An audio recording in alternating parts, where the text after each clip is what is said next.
उसको प्यार अपार, अखिल देश ने उसे रहनुमा किया था स्वीकार। गांधी बापू का शिष्य, सत्य अहिंसा का अवतार, किंतु एक भारत करने को धर लेता हथियार। लौह पुरुष संबोधन था वो लोहे की दीवार। तेज पुंज तुम, शक्ति पीठ तुम, बल का सागर अपरंपार। असं वाटते ना, असं आपण हे बघते ना, असं व्हिडिओ बघते त्या मूर्तीवरती वाटत नाही।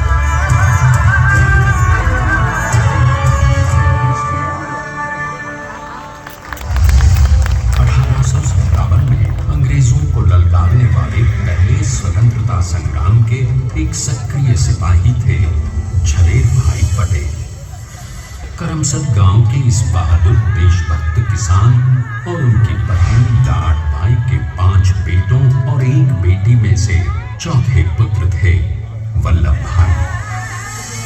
बालक वल्लभ ने करमसद के बाद नडियाद से अपनी हाई स्कूल की शिक्षा पूरी की। फिर 13 साल की उम्र में उनकी शादी भी हो गई छोटी सी झवेर बाई से। 2 बच्चों, बेटी मणि बहन और बेटे टाया भाई को जन्म देने के बाद झवेर बाई असमय ही चल बसी। सदी बदलने और 20वीं सदी आने पर उनका जीवन भी एक चमत्कार की तरह बदला। प्लीडर का इम्तिहान पास करके वो वकालत करने लगे। पहले गोधरा, फिर आणंद और उसके बाद अहमदाबाद में। मगर जल्द ही वकालत छोड़कर वो बैरिस्टर बनने की इच्छा से इंग्लैंड चले गए।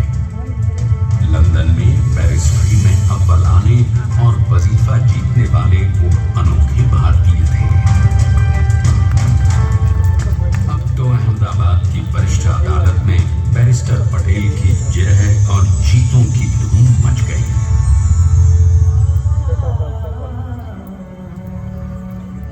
तभी एक युग पुरुष ने वल्लभ भाई के जीवन की धारा ही बदल दी। दक्षिण अफ्रीका में सत्याग्रह के अहिंसक अस्त्र से गोरे शासकों को सबक सिखाकर भारत वापस आए बैरिस्टर मोहनदास करमचंद गांधी से मिलकर वल्लभ भाई ने अपने कुछ वर्षों से सीखे विदेशी व्यवहार और संस्कार हमेशा के लिए त्याग दिए और अब वो अपने खेड़ा के किसानों को हक दिलाने के लिए बापू के साथ आंदोलन में कूद पड़े। अब उनके पैरों में जूते नहीं, गांवों की धूल थी। हृदय में भारत भूमि की शस्य श्यामला धरती। मन में थे गांधी और मस्तिष्क में एक नए स्वतंत्र भारत का सपना।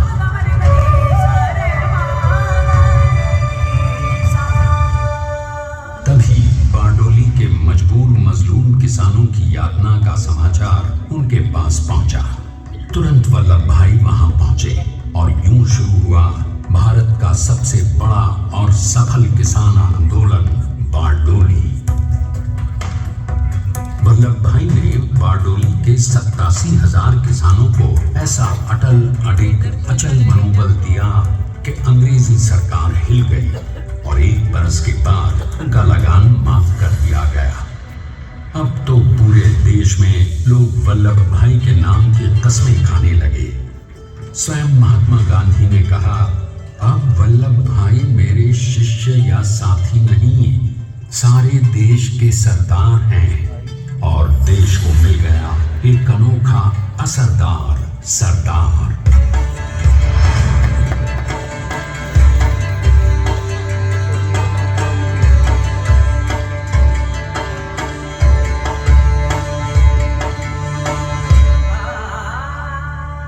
सरदार पटेल के नाम और देशभक्ति से अंग्रेज डरकर कांपने लगे।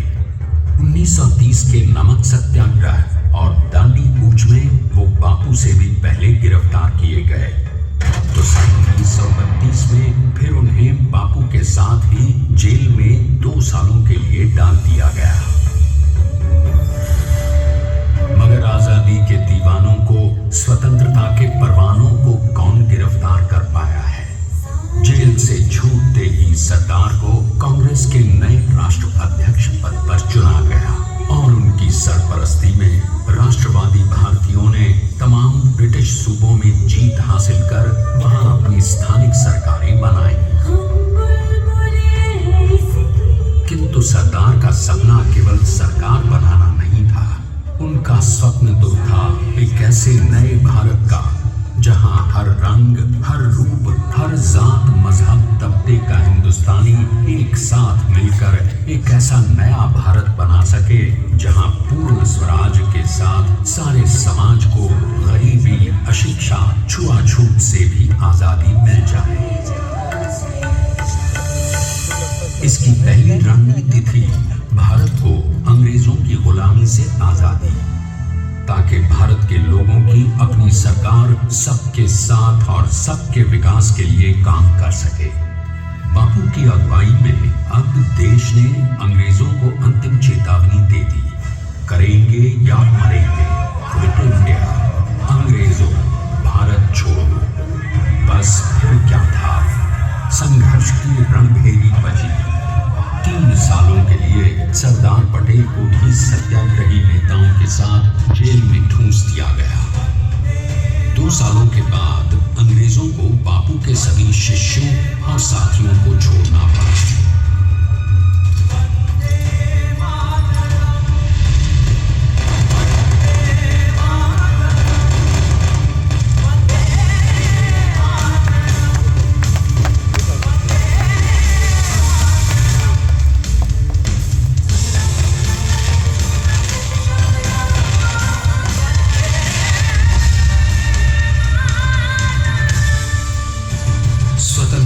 स्वप्न के सच होने के साथ अब सरदार पर कई एक नई जिम्मेदारियां थीं। आने वाली आजादी की तैयारी और एक नए भारत के लिए नए लोकतांत्रिक संविधान की संरचना। जैसा उनके साथी ने खुद कहा था, सरदार ने ही छेनी हथौड़ी लेकर एक नए भारत को उकेरा है।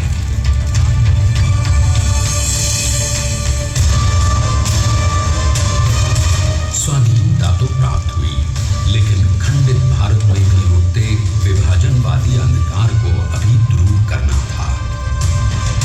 जब देश के खंड खंड होने का भय उत्पन्न होने लगा, तो सरदार ने निर्भय होकर खुद अपनी केंद्र सरकार और साथियों को भी चुनौती दे डाली और जम्मू कश्मीर को बचाने के लिए सारे देश का आकाश वायुयानों से भर गया।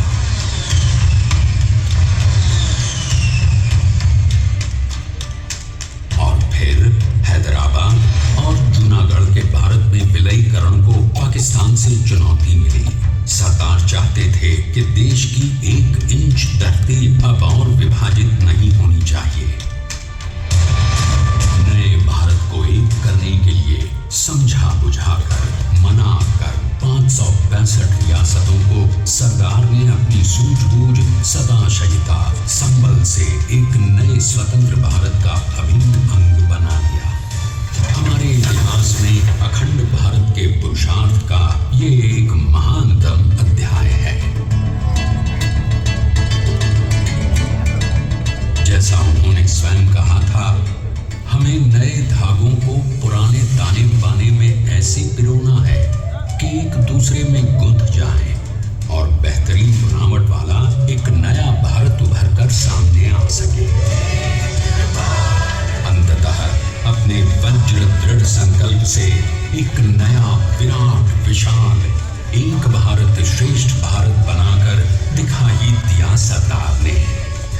संसार के सबसे बड़े प्रजातंत्र के शिल्पी को प्रणाम करने के लिए देश ने बनाया है ये समर्थ स्मारक। स्वाधीन भारत को समर्थ भारत में बदलने वाले सरदार पटेल को समर्पित प्रेरणा तीर्थ भी है।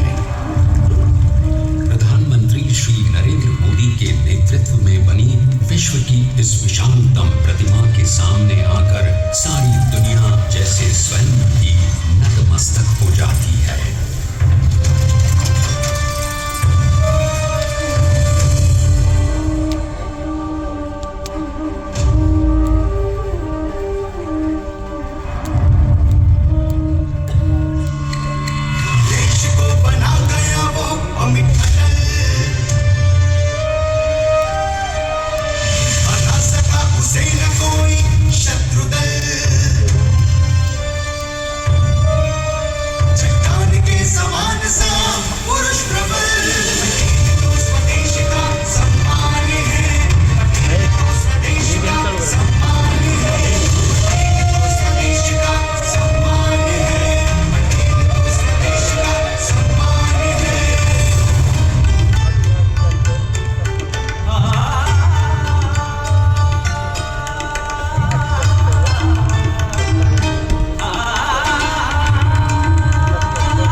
से भारत को संगठित करने के असंभव कार्य को संभव कर दिखाया। आइए आज हम सब उन्हीं की महिमा में विश्व के सामने एक उदाहरण रखें, क्योंकि ये ही भारत को श्रेष्ठता के मार्ग पर ले जाएगा। हमारा कर्तव्य ये है कि हमें निश्चय कर लेना चाहिए कि हमें हिंदुस्तान में जितने लोग हैं सबको मिल के भाई भाई की तरह के रहना है। स्टैच्यू ऑफ यूनिटी एकता की प्रतिमा और श्रेष्ठता का प्रतिबिंब है। एक पहल है इस अखंड भारत को श्रेष्ठ भारत बनाने के सपने को पूरा करने के लिए। एक पुकार है हम सबको एकजुट होने के लिए। एक आंदोलन है भारत को सबसे आगे ले जाने के लिए, श्रेष्ठ बनाने के लिए। आपके योगदान और विश्वास से ही बनेगा एक भारत श्रेष्ठ भारत। एकता का स्मारक है, एकता का संदेश है कि भाषा अनेक, भाव एक, राज्य अनेक, राष्ट्र एक, पंथ अनेक, लक्ष्य एक, बोली अनेक, स्वर एक, रंग अनेक, तिरंगा एक, समाज अनेक, भारत एक, रिवाज अनेक, संस्कार एक, योजना अनेक, मकसद एक, कार्य अनेक, संकल्प एक, राह अनेक, मंजिल एक, पहनावा अनेक, प्रतिभा एक, चेहरे अनेक, मुस्कान एक। ये एकता का संदेश लेकर के हम चले। और भाइयों बहनों, ये भारत की विशेषता है, विविधता में एकता। यही भारत की विशेषता है।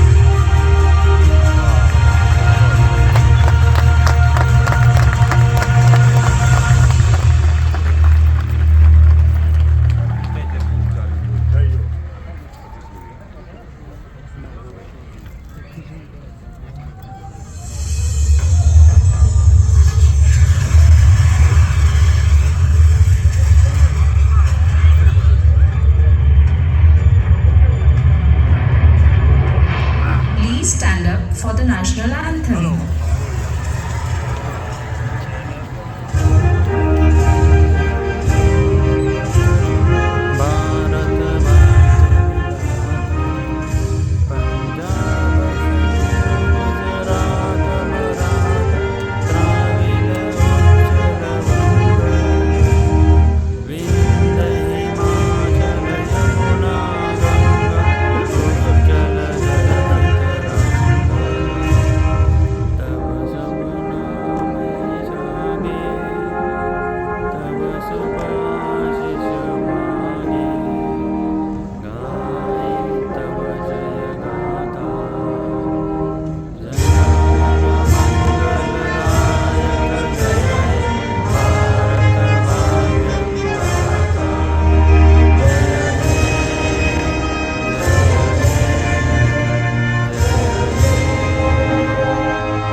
भारत माता की जय वंदे मातरम। हेलो, यस, सभी लोग हाई करिए।